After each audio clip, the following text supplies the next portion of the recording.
할렐루야. 서로 좌우 인사합시다. 반갑습니다. 축복합니다. 제가 어제 머리를 깎았더니 뭐 이상하게 깎았는지 뭐 우리 권사님이 저한테 그래요. 아유, 우리 목사님 젊은 오빠 되셨네. 복 받을지어다. 100살까지 예? 젊은 언니로 사세요. 다 젊어지시고 건강한 우리 믿음의 지명교회 성도님들 되기를 축복합니다. 연세도 있고 또 몸도 불편한데 우리 이종석 장로님이 또 저렇게 목을 하고 오셨잖아요. 지금 강력한 몰핀을 맞고 이렇게 예배당에 나와서 예배드리는 저 모습이 하나님 얼마나 기뻐하실까 그런 마음이 듭니다. 우리 이종석 장로님 건강을 위해서 기도 부탁을 드립니다.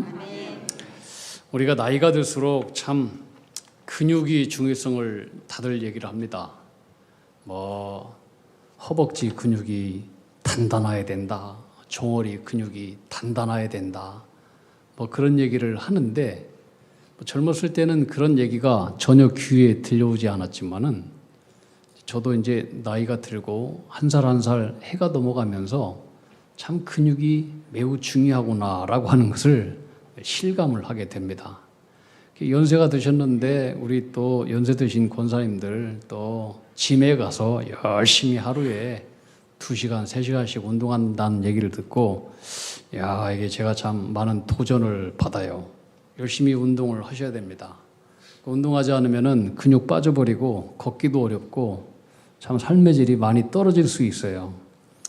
제가 살고 있는 그 아파트의 같은 동에 사는 한 70대 중반으로 보이는 남성 부인인데 이분이 뇌졸중으로 쓰러졌어요. 그래서 상반신, 하반신이 완전히 마비가 되어버렸어요.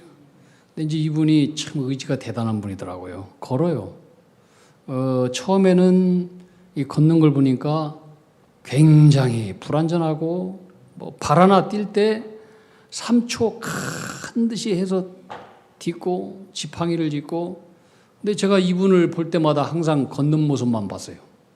새벽 예배 나올 때도 항상 걷고 항상 걸어요. 눈이 오나 비가 오나 바람이 부나 항상 걸어요. 날씨가 그렇게 추워도 걸어요. 야, 저 같으면은 저렇게 비가 오고 바람이 부는데 오늘은 안 걸을 것 같은데 걸어요. 그런데 놀라운 것은 그분이 걸은 지 한 4년 된 것 같은데 지금은 저보다 더 잘 걸어요. 아파트 맨날 계단을 오르락내리락 해요. 이분이 언제 이분이 뇌졸중 맞아서 쓰러진 분 전혀 그런 상상이 안 들 정도로 잘 걸어요.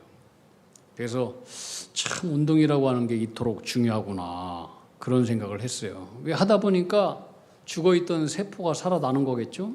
그리고 죽은 그 허벅지 다리에 근육이 붙어가지고 얼마나 건강한지 몰라요. 참 의지의 한국인이다 싶어요.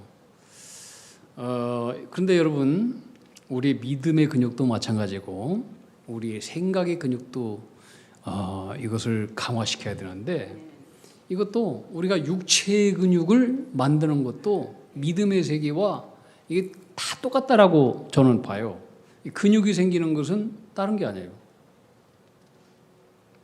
지속과 반복이에요. 지속과 반복. 반복하지 않고 지속하지 않는다? 근육 안 붙어요. 그냥 하루 빡세게 하고 일주일 지나서 안 붙어요. 조금을 하더라도 지속하고 반복을 해야 되고 그리고 지난주에 말씀드렸지만은 근육 통증이 생겼을 때 더 큰 근육에 고통을 주면은 그때 근육이 생긴다는 거예요. 믿음의 근육도 마찬가지.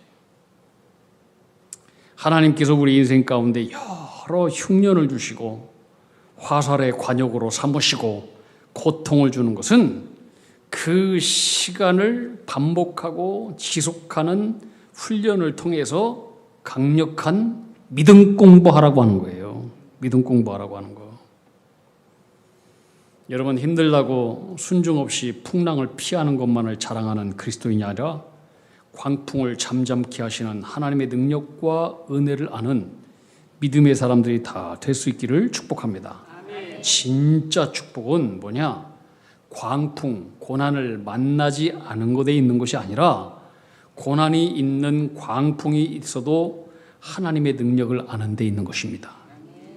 고통을 피해서 이방 땅으로 이주했던 엘리멜렉 가족 어떻게 되었습니까? 엘리멜렉은 곧 죽었습니다. 그의 두 아들도 이방 여인하고 결혼시켰는데 죽었습니다.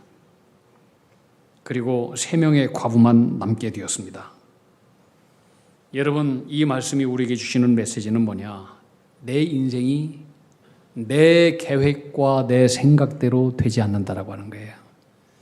여러분도 지금까지 살아오면서 여러분의 계획과 여러분의 생각대로 여러분의 인생이 펼쳐졌습니까? 거의 없을 거예요.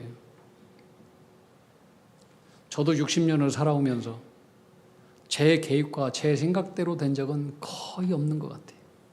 오히려 그 반대로 된 것 같은 느낌이 더 많아요. 여러분, 우리의 인생은 내 계획대로 되는 것이 아니라 하나님의 뜻대로 되는 것입니다. 이걸 아셔야 돼요. 잠언 16장 9절에 보면 이렇게 말씀하고 있습니다. 사람이 마음으로 자기 길을 계획할지라도 그 길을 인도하시는 분은 누구다? 여호와 하나님이십니다. 자기가 생각한다고 해서 자기 생각대로 되는 것이 아닙니다. 하나님께서 그 길을 인도해 주시고 걷게 해 주셔야만 되는 것입니다.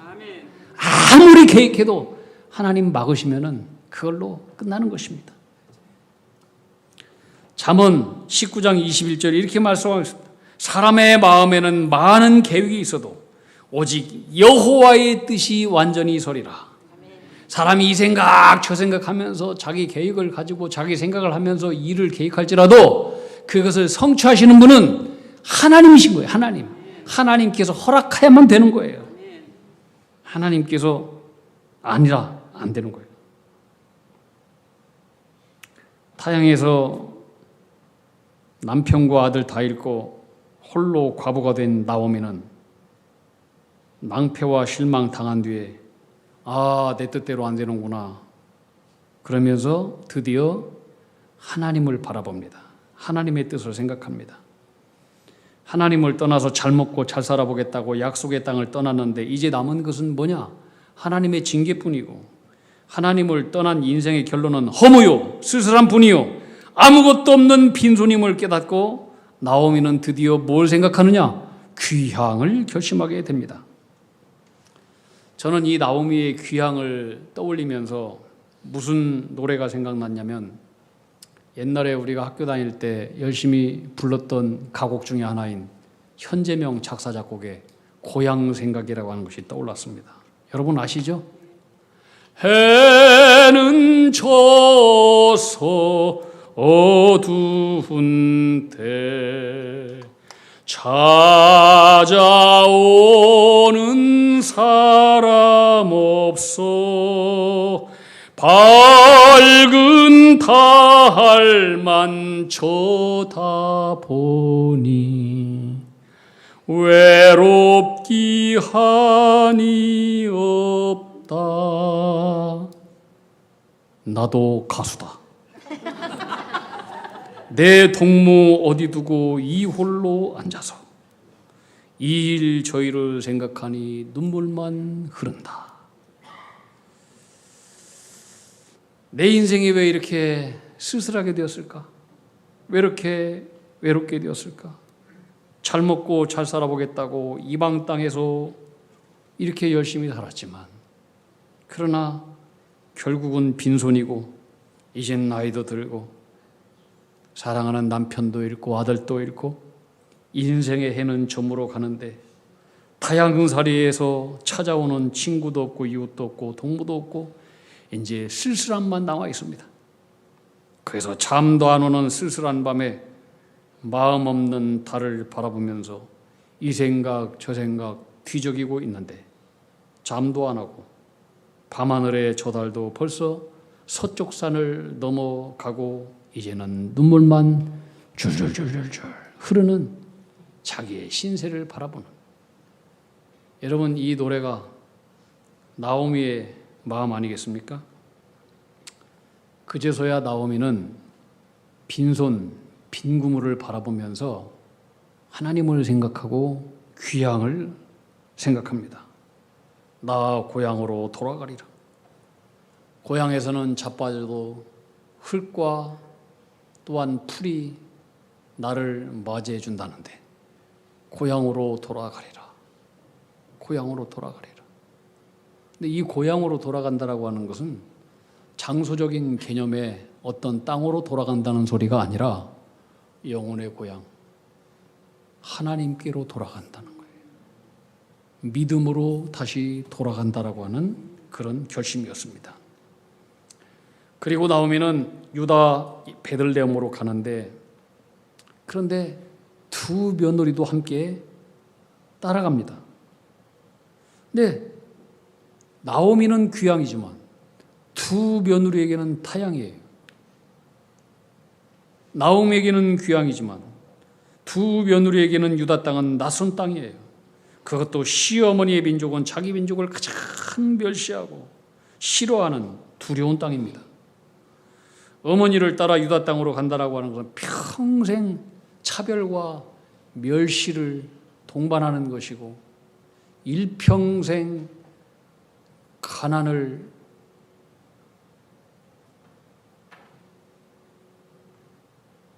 예고한 그런 땅으로 가는 것입니다. 근데 이 두 며느리는 참으로 이상하게 주저없이 시어머니를 따라 갑니다. 유다 땅으로 가는 도중에 시어머니 나오미는 이런 생각을 하게 됩니다.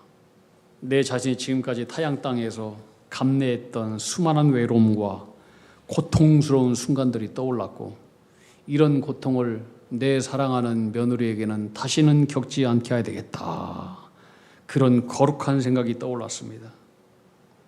그래서 이 두 며느리들을 모여놓고 진심 어린 설득을 하는 거예요.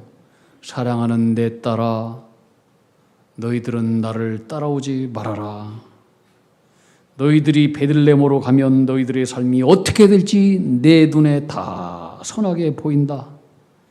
너희들은 너희 집으로 돌아가라.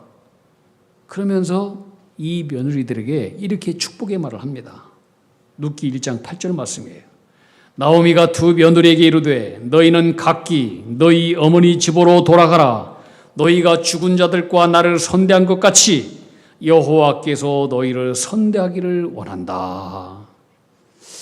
이 나오미는 두 며느리에게 너희들이 나와 죽은 남편과 죽은 네 그 남편, 그러니까 두 아들에게 얼마나 선대했는지를 잘 안다. 이 선대라고 하는 히브리 단어는 우리가 기독교인이라면 이것 정도는 알고 있어야 돼요. 이 단어가 헤세드라고 하는 단어예요. 한번 따라합시다. 헤세드. 이 헤세드라고 하는 건 굉장히 중요한 단어인데 하나님의 속성을 얘기할 때 쓰는 그런 단어예요. 하나님의 무한한 사랑, 무한한 은혜, 무한하신 긍휼, 불쌍히 여기심, 인자하심. 그러니까 하나님의 속성의 이게 헤세드라고 하는 단어인데, 근데 이것이 사람과 사람과의 관계 속에서 이 헤세드라고 하는 단어가 사용될 때는 사람과 사람과의 관계 속에서 온전한 신뢰 관계를 얘기할 때 이 헤세드라고 하는 단어를 사용합니다. 그러니까 나오미와 이 두 며느리의 사이 속에는 굉장히 참 서로가 서로를 신뢰하고 사랑했던 그런 귀하고 거룩한 관계였다라고 하는 거예요. 나오미는 이 두 며느리에게 정말 고맙다라고 얘기하는 거예요. 너희들이 나와 죽은 자들을 그렇게 선대했듯이 하나님께서 너희들에게 그런 헤세드, 선대해 주시기를 원한다. 그렇게 축복을 하면서 9절에 이렇게 말씀하고 있어요. 여호와께서 너에게 허락하사 각기 남편의 집에서 위로를 받게 하시기를 원하노라 하고 그들에게 입맞춤에 그들이 소리를 높여 울더라. 나오미가 얘기하는 거예요. 사랑하는 내 딸들아, 너희들 고맙다. 너희들은 정말로 훌륭한 며느리다. 너희들 이제 젊으니까 고향 땅으로 돌아가라. 아버지 어머니 집에 돌아가라. 그리고 다시 새 시집을 가서 거기서 행복하게 살아라. 여러분, 이 나오미는 두 며느리에게 그냥 해보는 말이 아니었어요. 정말로 진실로 사랑하는 마음을 가지고 하는 얘기였어요. 그리고 두 며느리들을 껴안으면서 마지막 이별의 입맞춤을 했습니다. 그랬더니 두 며느리들이 소리 높여 울었대요. 그리고 이 며느리들이 하는 말이 10절 말씀이에요. 나오미에게 이르되 아니니이다. 우리는 어머니와 함께 어머니의 백성에게로 돌아가겠나이다 하는지라. 정말 놀라운 며느리들이에요.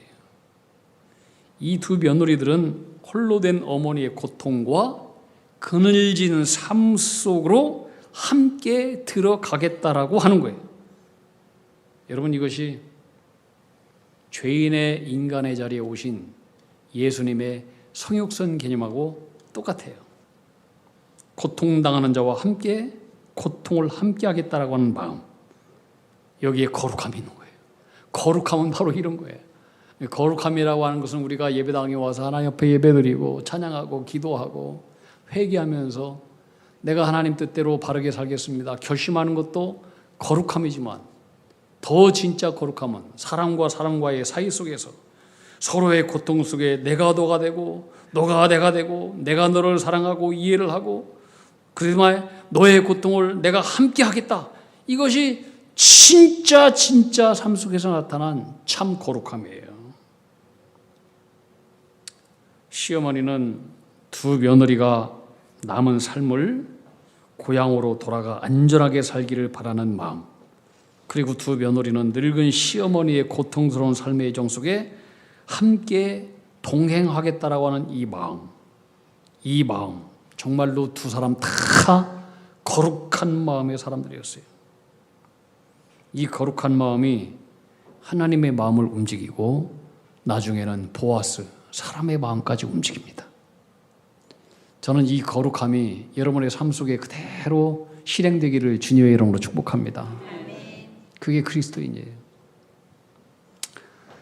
어제 우리 김대수 장로님하고 이순욱 권사님하고 저 홍제천에서 이제 전도를 하고 오시는데 저한테 요구르트를 하나 주셔요. 요구르트 어디서 났습니까? 물었더니 이제 그 홍제천 거기서 그 옛날에 그 장로님 권사님이 전도하던 그 자리에 요구르트 아줌마가 와가지고 거기서 전도를 해요. 근데 이제 그분이 오셔가지고 이제 그 우리 장로님 권사님 그 전도할 때 커피하고 뭐 이렇게 차를 내주니까 아이 그 여기 전도하는 장로님 권사님 때문에 내가 여기서 요구르트 장사하는데 요구르트 장사가 잘 안 된다라고 얘기하더라는 거예요. 그래서 그 장로님 권사님이 그걸 사 주셨대요. 이해하는 마음, 사랑하는 마음. 저는 그것이 거룩한 마음이라고 저는 믿어져요. 그런 것들이 거룩한 마음이에요.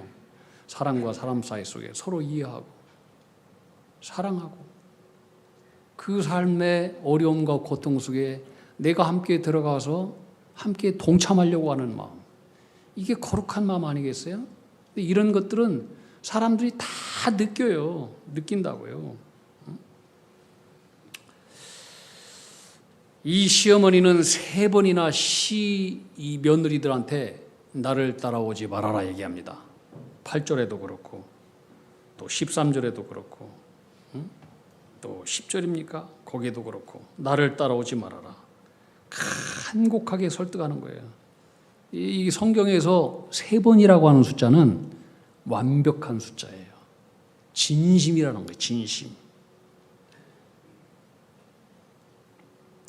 간곡한 설득에도 이 두 며느리들은 그래도 어머니와 함께 가겠다라고 하는 거예요. 정말 놀라운 며느리들이에요. 그때 시어머니 나오미가 이렇게 얘기합니다. 13절 후반절이에요. 여호와의 손이 나를 치셨으므로 나는 너희로 말미암아 더욱 마음이 아프도다. 이건 뭔 말이냐? 내가 남편을 잃고 두 아들을 잃고 너희가 과부가 된 것이 나의 죄 때문이다. 하나님께서 나를 징계하시고 나를 치셨기 때문이다. 내 죄 때문에 너희에게 이런 고난이 온 것이니 너희들이 나를 따라오면 죄인인 나 때문에 너희도 불행해질 수 있다. 그러니 나를 따라오지 말아라. 그렇게까지 설득을 한 거예요. 여기서 며느리가 진심으로 행복하기를 바라는 시어머니의 진실이 더욱더 느껴집니다. 결국 이 두 며느리는 소리 높여 울었어요. 그러다가 둘째 며느리 오르바는 자기 민족에게로 돌아갔습니다. 여러분, 이 오르바가 자기 민족에게로 돌아갔다고 해서 이 오르바가 나쁜 여자냐? 저는 그렇게 생각하지 않습니다. 우리는 남의 생각이 나의 생각과 다르다고 해서 나쁘다고 비판하고 판단하는데 그것은 성숙한 태도가 아닙니다. 오르바도 시어머니의 말에 따라서 현실적인 선택을 한 거예요. 잘했다고 봐요. 그런데 저는 여기서 또 이런 생각을 하게 되는 거예요. 여러분, 두 며느리 오르바, 룻. 여기에서 오르바의 이름은 더 이상 등장하지 않습니다. 그의 이름은 사라져요. 그런데 룻의 이름은 영원히 기억됩니다. 둘 다 바른 선택을 했어요. 그러나 더 나은 선택을 누순했고 오르바는 덜 좋은 선택을 한 거예요. 오르바도 귀한 사람이었고 룻도 귀한 사람이었고, 그러나 오르바도 룻처럼 그 이름이 영원히 기억되어 빛날 뻔했었는데 그냥 뻔했던 사람이에요. 거기서 끝난 거예요. 오르바는 룻과 똑같이 이방년이 있지만 나오미 집에 시집와서 개종하고 하나님 신앙을 가졌던 사람이고, 똑같이 효성의 지극한 며느리였고, 똑같이 사랑을 받는 며느리들이었고, 똑같이 선한 마음을 가진 거룩한 마음을 지닌 사람들이었어요. 근데 여러분, 제가 성경을 가만히 보니까요, 룻과 오르바와 룻 두 며느리가 있잖아요. 근데 이 두 이름이 룻이 먼저 나오지 않고 항상 오르바의 이름이 먼저 나오더라고요. 오르바. 그게 사람들이 착각하기를 오르바가 첫째 며느리인 것 같다 생각하지만은 그렇잖아요. 오르바는 둘째 며느리예요. 룻은 첫째 며느리예요. 성경은 항상 첫째를 먼저 등장시켜요. 근데 여기는 오르바를 먼저 등장시킨 거 보니까 오르바는 굉장히 부모님의 사랑을 많이 받았던 사람이고, 더 똑똑했고, 더 신실했고, 그랬던 여인이었던 것 같아요. 그런데 오르바가 결정적으로 룻과의 관계 속에서 뒤로 처진 것은 선택이에요. 선택. 이게 뭐냐? 여호와 신앙에 대한 선택이었어요. 룻은 단순히 인간적인 효성과 연민 때문에 시어머니를 따라가겠다고 작정한 것이 결코 아닙니다. 하나님 신앙 때문이었습니다. 누구한테 배웠을까요? 시어머니에게서 배웠습니다. 시어머니에게서 하나님에 대한 믿음을 본 것입니다. 나오미가 이 며느리에게 보여준 믿음은 뭐냐? 나오미가 내가 하나님을 믿었더니 잘 먹고 잘 살았다, 복되었다, 그런 간증이 아니라 내가 하나님을 떠났더니 내가 징계를 받았다, 내가 망했다, 그래서 이렇게 살아서는 안 된다. 다시 말하면 나오미가 룻에게 보여준 신앙은 뭐냐? 불행 중에 보여준 신앙이라고 하는 거예요. 불행 중에 보여준 신앙. 여러분, 이것이 진짜 믿음인 거예요. 진짜 믿음은 좋을 때 보여주는 신앙이 아니에요. 정말로 불행할 때, 정말로 어려울 때, 정말로 힘겨울 때 그때 살아내는 그 신앙, 보여주는 신앙이 이게 진짜인 거예요. 룻은 이 시어머니에게 인생의 가장 큰 불행 중에 시어머니가 하나님을 신뢰하는 모습, 불행 중에도 하나님을 예배하는 모습, 불행 중에 자신의 모든 불행을 자신이 하나님 앞에서 살지 못한 자기의 책임으로 돌리는 그런 신실한 모습을 보았던 거예요. 여러분, 믿음은 우리 눈에는 보이지 않아요. 그러나 믿음으로 사는 성도의 삶은 다 눈에 보이는 거예요.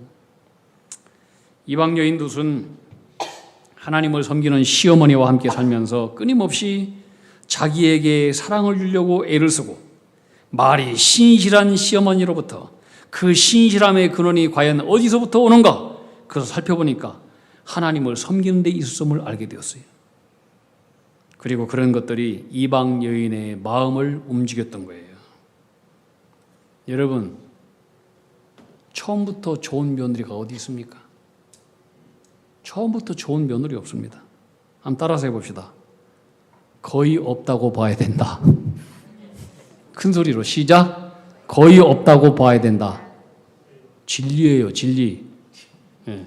시어머니가 나쁜데 며느리가 좋아서 시어머니를 잘 섬기는 예는 없다고 봐야 돼요. 없다고 봐야 돼요. 사람은 그토록 선하지 않아요. 내 아버지, 내 어머니는 뱃속에서부터 나를 사랑했어요. 그리고 살아오면서 나한테 사랑을 많이 줬어요. 그런 사랑이 있기 때문에 공경할 수 있지만은 힘들어도 사랑받은 경험도 없는 시어머니를 사랑한다라고 하는 것은 불가능한 거예요. 남편의 충분한 사랑을 받아야만이 가능한 것이고 또 시어머니로부터 그 사랑이 와야 그게 가능한 거예요.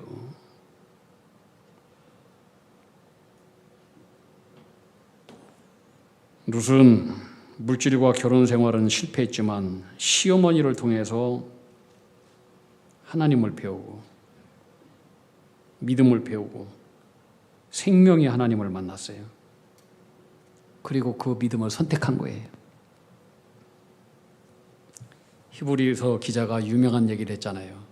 믿음이 없이는 하나님을 어쩐다? 기쁘시게 못한다. 하나님께 나아간 자는 그가 계신 것과 그를 찾는 자에게 반드시 상을 주시는 것을 어쩌야 된다? 믿어야 된다. 믿어야 된다. 여러분, 이 며느리 룻이 조건 바라보고 환경만 바라보았다면 절대로 망한 무능한 시어머니 따라가는 선택은 하지 못했을 것입니다. 오르바처럼 고향으로 돌아갈 기회가 많았습니다. 그런데 롯은 조건보다도 더 크신 하나님을 선택한 것입니다. 여러분, 믿음은 절대로 확인이 아닙니다. 자꾸 뭔가를 확인하고 믿으려고 하는 그런 믿음은 그건 믿음이 아닙니다. 상식입니다. 믿음은 보고 확인하고 믿는 것이 아니라 눈으로 보지 않지만 본 것처럼 믿고 바라는 것이 믿음의 세계인 것입니다. 아멘. 히브리서 기자는 그 얘기를 하는 거예요. 이 히브리서 11장 15절에 보면 이렇게 말씀하고 있어요. 우리 믿음의 조상들, 성경의 위대한 믿음의 사람들 다 이 길로 갔다는 거예요. 그들이 나온 바 본향을 생각하였더라면 돌아갈 기회가 많이 있었으려니와 가다가 안 돼. 아이고 이거 뭐 하나님 말씀대로 했더니 뭐 이거 다 망하네. 흉년이 있네. 다시 고향으로 본향으로 돌아갈 기회가 많았어요. 그런데 그들은 그렇게 하지 않았다는 거예요. 16절. 그들이 이제는 더 나은 본향을 사모하니 그게 뭐냐? 하나님의 집이에요. 하늘에 있는 것이라. 이러므로 하나님이 그들의 하나님이라 일컬음을 받으심을 부끄러워하지 아니하시고 그들을 위하여 한 성을 예비하셨느니라.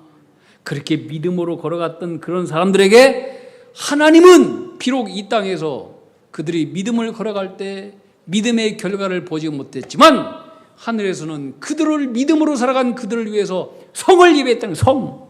조그마한 맨션 아파트가 아니에요. 큰 어마어마한 성을 예배하셨다. 그 믿음을 가지고 간 거예요. 우리 믿음의 조상들은.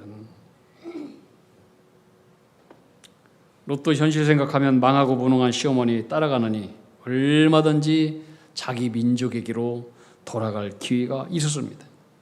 그러나 믿음의 세계는 눈앞의 현실의 세계가 아니라 저 멀리 죽음 이후에 천국 본향까지 내다보는 것입니다. 성경의 믿음의 조상들은 다 이런 믿음의 세계로 멀리 보고 갔다는 거예요.